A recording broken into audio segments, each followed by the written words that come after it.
Hello everyone, जैसा कि आप देख रहे हो ONGC भर्ती 2026 का नोटिफिकेशन जारी हो चुका है। तो आइए इसके बारे में डिटेल में A to Z सारे फैक्ट अपन इसमें कवर करेंगे जो कि इंपॉर्टेंट है फॉर्म फिल करने के लिए। तो वीडियो के अंत तक बने रहिए और चैनल पे नए हो तो लाइक कर दीजिए, सब्सक्राइब कर दीजिए। चलिए स्टार्ट करते हैं। पहले अपन मोटा मोटा देख लेते हैं, फिर अपन इन शॉर्ट में देखने की कोशिश करेंगे अपना नोटिफिकेशन, और नोटिफिकेशन में भी अपन इंपॉर्टेंट फैक्ट ही कवर करेंगे क्योंकि जो जरूरी है फॉर्म फिल करने के लिए वो ही अपन उसमें कवर करेंगे, क्योंकि मैंने पूरा नोटिफिकेशन इसको पढ़ लिया है आराम से, है ना। तो जो मैं बताने जा रहा हूँ वो सारा अब इन शॉर्ट में बताऊंगा ताकि आपको भी टाइम वेस्ट ना हो उसको पढ़ने में। तो जैसा कि आप देख रहे हो इसमें 26 लाख CTC है तक का पैकेज रहेगा, वो डिपेंड करता है आपकी क्वालिफिकेशन पे। इसमें टोटल पोस्ट की बात कर लेते तो 52 टोटल पोस्ट है, और इसमें पोस्टों का नाम भी दे रखा है, जैसा कि पेट्रोलियम इंजीनियर के 9 पोस्ट है, मैकेनिकल इंजीनियर के 27 है, केमिकल इंजीनियरिंग के 10 है, और इंस्ट्रूमेंटेशन इंजीनियरिंग के 2 है, जियोलॉजी की नियोलॉजी नहीं है वो जियोलॉजिस्टिक है, जैसा कि यहाँ पे ऊपर दे रखा है ना। तो इसके 4 है। और इसमें ऑनलाइन फॉर्म अगर स्टार्ट की बात करते हैं तो 17 जुलाई से 31 जुलाई के बीच में आप फॉर्म फिल कर देना। परीक्षा की बात करें तो संभावित है, ये परमानेंट डेट नहीं है, 6 सितंबर है ना। वहीं पर आप शैक्षणिक योग्यता की बात कर लेते हैं तो बी जो कि इंजीनियरिंग में आती है, और बीटेक है ना जो कि कंप्यूटर वगैरह से रिलेटेड हो, और MSc, तो वो डिफरेंट पोस्ट के लिए डिफरेंट क्वालिफिकेशन है ना। आप देख लेते हैं अपन आयु सीमा की बात करें तो 26 से 32 तक इसमें दे रखी है पोस्ट वाइज अलग अलग। इसमें भत्ते वगैरह बहुत बेहतरीन है, जैसा कि भत्ते यहाँ पे D है, HR है, मेडिकल है, P है पे, ग्रेजुएट है, फार्मेसी पे है, लीव पेड है आपकी। और स्केल पे की बात कर लेते हैं अपन तो 60,000 से इसमें स्टार्ट हो रही है सैलरी, तो 1,80,000 तक है अकॉर्डिंग टू पोस्ट, और आकर्षक सारे भत्ते भी इन्वॉल्व है। तो चलिए अपन विदाउट एनी डिले अपन स्टार्ट करते हैं ताकि अपन बाद में दिक्कत ना आए, है ना, टाइम वेस्ट ना हो अपना, सॉरी। तो अपन मूव हो गए direct jump we can say that recruitment notification पर। तो जैसा कि यहाँ पे आप देख ही रहे हो, ये इसका ऑफिशियल नोटिफिकेशन का एडवर्टाइज नंबर और ये लोगो है। ये एग्जाम की बात कर लेते हैं तो आपकी जैसा कि यहाँ पे मेंशन भी कर रखा है ना, कि लेवल क्या रहेगा आपका, पे लेवल E1 रहेगा।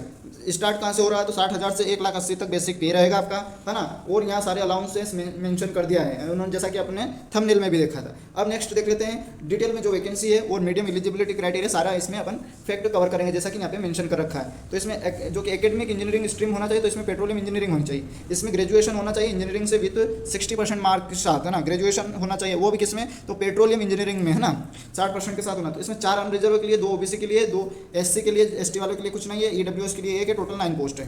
मैकेनिकल इंजीनियरिंग की बात कर लेते हैं तो इसमें आपका ग्रेजुएशन डिग्री मांगी गई है, किसमें, तो मैकेनिकल इंजीनियरिंग में ही मांगी गई है, और वो भी 60% के साथ। तो अनरिजर्व में टोटल 12 पोस्ट दे रखी है, और आपकी SC वालों के लिए 5 है, जैसा कि यहाँ मेंशन है ना, और 6 OBC वालों के लिए है, जैसा, सॉरी एक सेकंड, ये यहाँ पे मेंशन है, और इसमें ST के लिए 1 है, EWS के लिए 3 है, 27 टोटल पोस्ट है।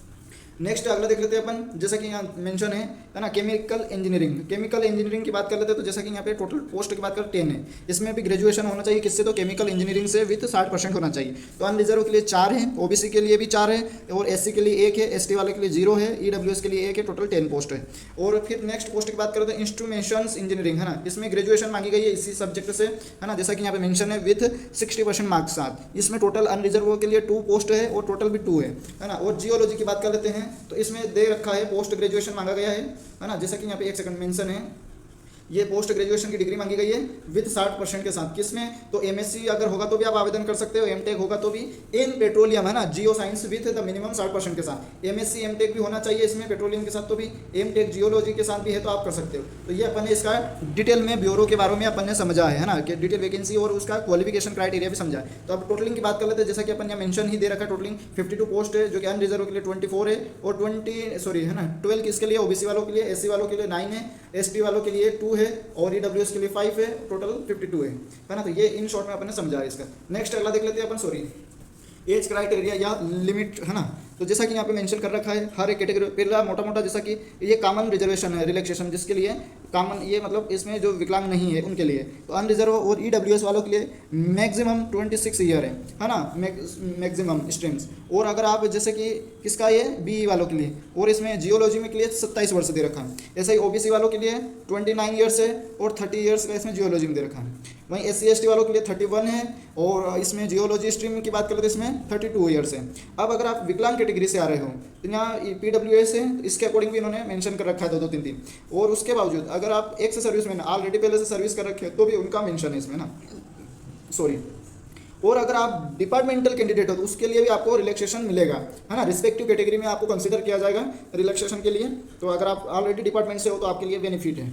सिलेक्शन प्रोसीजर की बात कर लेते हैं अपन, तो जैसा कि यहाँ पे मेंशन कर रखा है इन्होंने, कंप्यूटर बेस्ड फर्स्ट आपकी टेस्ट होगा जिन्हें अपन सीबीटी बोलते हैं, फिर आपका इंटरव्यू होगा, फिर आपका मेडिकल फिटनेस चेक होगा, है ना। और ये सारी चीज़ों की जानकारी आपको इस वेबसाइट की लिंक, अगर आप जैसा ही इस पर क्लिक करोगे तो आपको वहाँ पे डायरेक्ट वेबसाइट के फर्स्ट पेज पे जाकर यहाँ पे ओपन हो जाएगा। वहीं से आप फॉर्म फिल भी कर सकते हो और इसका रिलेटेड जैसे कि कॉल लेटर है ना, एडमिट कार्ड, ये सारा अपन इसमें से देख सकते हैं यहाँ पे, है ना। और नेक्स्ट, हाँ एक बात और कि आपका जो ऑफर जो अपॉइंटमेंट का है वो भी इसी वेबसाइट पे मेंशन किया जाएगा, है ना, और कहीं नहीं किया जाएगा, ये ध्यान रखना है आपको। नेक्स्ट अगला देख लेते हैं। तो जैसा कि यहाँ पे मेंशन कर रखा है कि आपका जो फाइनल सिलेक्शन होगा वो इस स्कोर बेस के आधार पर ही होगा। जैसा कि आपका टोटल 100 नंबर का रहेगा, है ना, मार्क्स, उसमें से सीबीटी स्कोर 85% का रहेगा और इंटरव्यू 15% का रहेगा। इसी पर आपका फाइनल मेरिट लिस्ट बनेगी, है ना। तो अच्छे से आप प्रिपरेशन करके जाइए। अब जो कि फॉर्मेट ऑफ कंप्यूटर बेस्ड जो एग्जाम होगा उसका आपका सिलेबस क्या होगा, तो सिलेबस की बात कर लेते हैं। तो 40 नंबर का क्या आएगा आपका, जो कि है ना 40 क्वेश्चन रहेगा, किससे रिलेटेड, तो concern domain petroleum, mechanical and chemical and instruments, geology, इन सारे पार्ट से रहेगा 40 नंबर के, हैं 40 क्वेश्चन। फिर बाकी जैसा कि 3 सब्जेक्ट है तो इनका भी अलग अलग पैमाना है।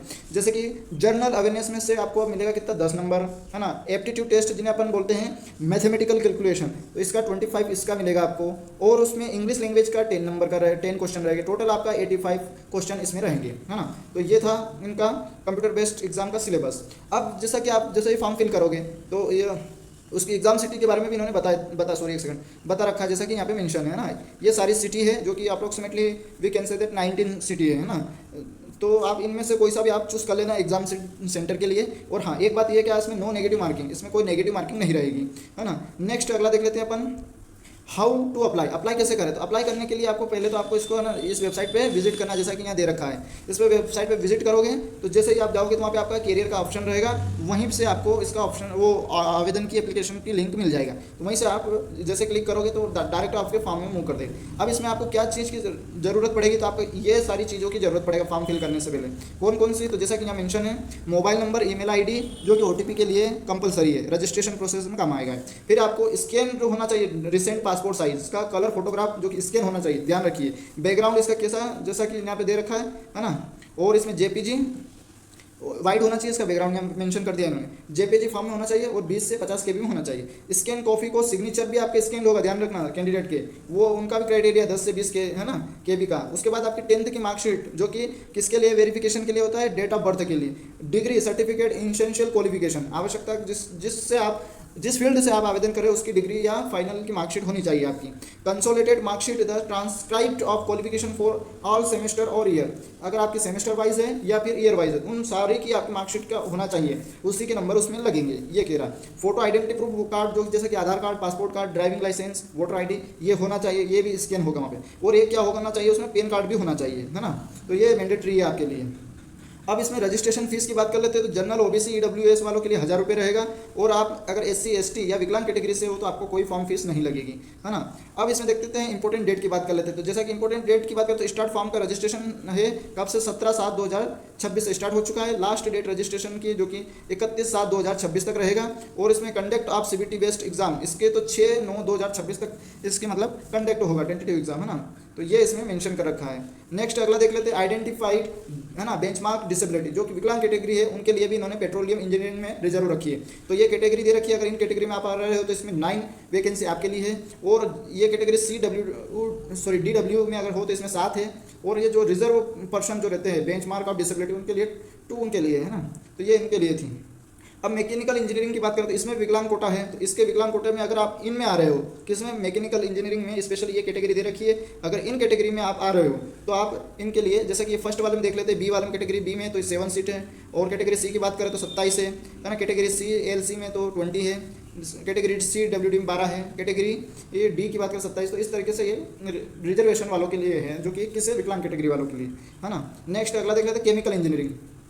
इसमें भी दे रखा है। तो कैटेगरी C में A, V ये कैटेगरी है, जो पैरामीटर पता नहीं मुझे भी इतना, पर ये विकलांग वालों के लिए। बेंचमार्क डिसेबिलिटी में मतलब होता है कि विकलांग होना चाहिए।